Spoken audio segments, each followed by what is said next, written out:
I'm telling you, man, in 20 years, Tomas will become a president of Czech or maybe a prime minister.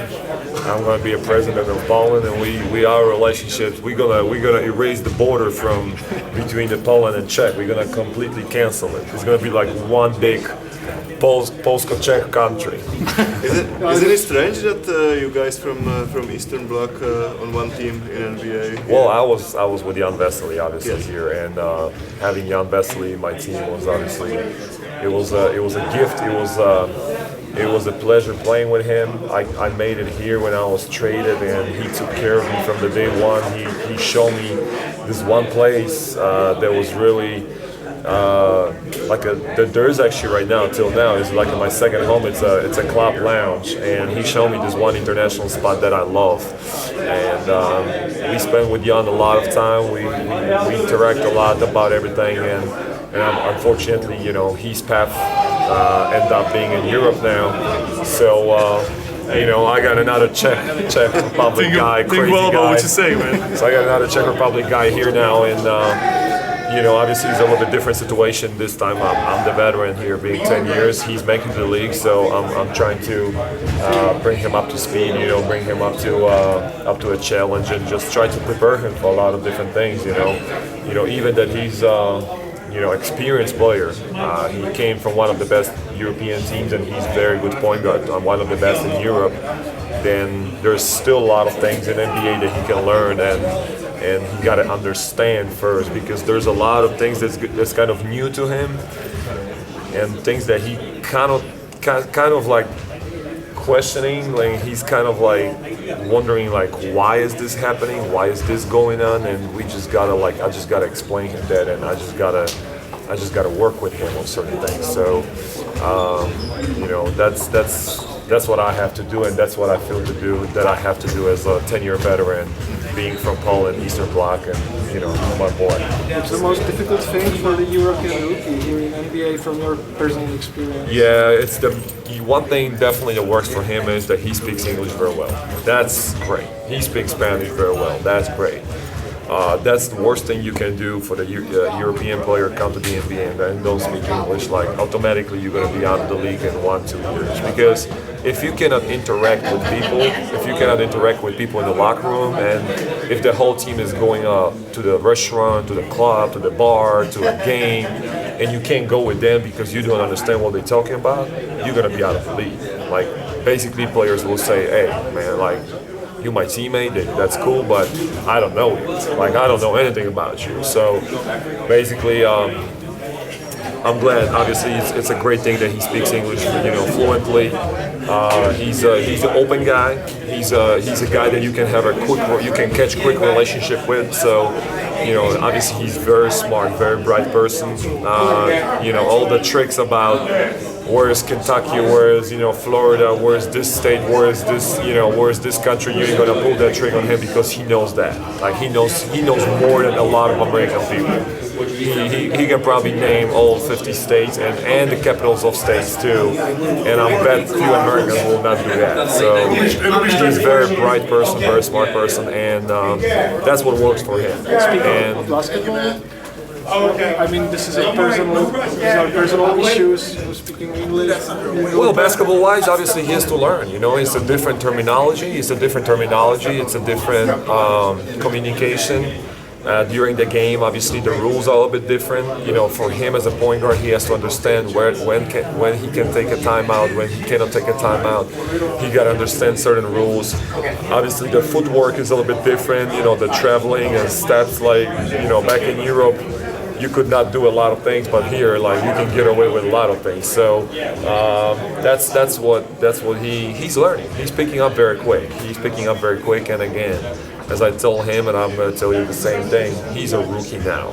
He's going to get away with everything. He's going to get away. Every mistake he's going to make, he's going to get away with that, because he is a rookie. He is allowed to make mistakes right now. And this year, it's a year where he's learning. Next year, it's totally different. But this year, he's learning, and he can make a lot of mistakes, which he's not making actually, but if he will make one, then he will get away with that. I told him that he's not going to come in and play all of a sudden 20, 30 minutes a game. It's not going to happen. coach has to build a trust with him. He has to show that he can play basketball on that kind of a level. So it's going to be a process for him. You mentioned Jan, and Jan decided to go to Turkey after 2 years or 3 years in the league. Why do you think then Tomas could stay in the league? Why? Because, well, I love Jan. He was a tremendous guy, great person, great athlete, but he didn't really have his position in the NBA. We didn't know if he was really a center. For the center, he was kind of too small, too skinny, but for the power forward, he wasn't, a shooter to be a power forward. He's a great rebounder, great shot blocker, energy player, great pick and roll player. We could definitely do that, but, he never took that step forward, and I think that also the management and the coaches didn't really give him a chance here to go further, and that's why he ended up going to Europe. Also, why Tomas was succeeding? You don't see point guards 6'4" tall, 6'5" tall. I mean, he's freaking huge. He's huge for being a point guard. I mean, one thing, there is a difference, I mean, if you see a Trey Burke and you see, for example, I'll take a different way. If you see Nate Robinson, I mean, Nate Robinson is a skilled player. He can shoot, he can play. But I'm going to go with Tomas Satoransky because he's a bigger, he can guard, and whatever Nate Robinson can do, we're going to teach Tomas to do the same thing in a year or two. We can't teach Nate Robinson to grow another 2 freaking, 20 centimeters. We can't. It's impossible. So, two things actually that works for Tomas is his size and his athleticism. I mean, that kid can dunk the damn ball. He's doing stuff that a lot of people can do. Yeah, but if you are 6'7", it's sometimes he sometimes tends to play on small forward position. Yeah. And you know that Tomas is perfect point guard. Well, coach is throwing him. That's also works for Tomas. That he can play 1, 2, and 3. I mean, he probably hates to play at 2 and 3. And I know he hates to, but it just works. That's how great it is to have Tomas on the team because he can play multiple positions. But like I said, he just gotta wait. It's gonna be a process for him. He gotta wait and be patient. I know it's really hard for him. When I was making it to the NBA, I came from a German team that, we were okay. We were not great. We were okay. We played EuroLeague 2 one year, but I came from a German team where I didn't have any big expectation. Tomas is coming from Barcelona, every year top 4, EuroLeague. Playing at the highest level, playing in the best league, and all of a sudden you're coming from Barcelona, being the guy over there, being the leader, coming here to the team and not playing and losing games. That's hard. It's really hard. So you have to understand it's just more than basketball. It's a lot of things involved. So I told him I speak with him every day because we sit in a plane next to each other, in the bus next to each other, and not only in the locker room we are across from each other, but everywhere we are, like dinners, clubs.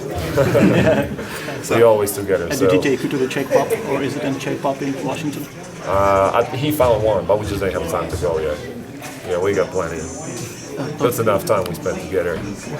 Some people say that there is something like a big wall in the middle of the season for rookies, mentally, physically. Do you see some danger for him to hit the wall? No. I won't say that. I mean, first of all, it's not like he's playing every game 30 minutes, So there's no need for him to crash the wall. I mean, physically he should be fine. I mean, he's not playing 30 minutes a game. Mentally, I think he hit the wall already a long time ago. No, mentally, because like I said, he is in the new situation where he's not playing. If he's playing, he's not playing as a point guard. He's playing as a 3-man. And then, he plays 8 minutes, then he doesn't play 5 games. Then he plays again, and he plays 20 minutes. Then he doesn't play again. You know what I'm saying? So it's hard. It's hard for him. He just got to learn that. It's going to be a process. That's why he just gotta continue to do what he do. He work hard. He, the whole anger he's putting out on me. So in national team, Tomas like jokes and pranks. He uses it also here. We not doing too many pranks on him. Maybe because he's with me, so I'm not gonna allow too many people to do pranks on him. Other rookies, unfortunately, have to do it. He's doing some things for me. Let's put it this way. He's doing some things for me, but I mean, we know he's older, 24, 25 years old guy. He's not gonna, go get donuts for us. I mean, we're not gonna. He's not coming from, all the rookies here. They got zero in their bank accounts. Tomas got a little bit more than zero, so he got few zeros on his bank account. So we can't do this to him. You know what I'm saying? We can't do this to him. He's gonna do certain things. He will, but like I said, things that are,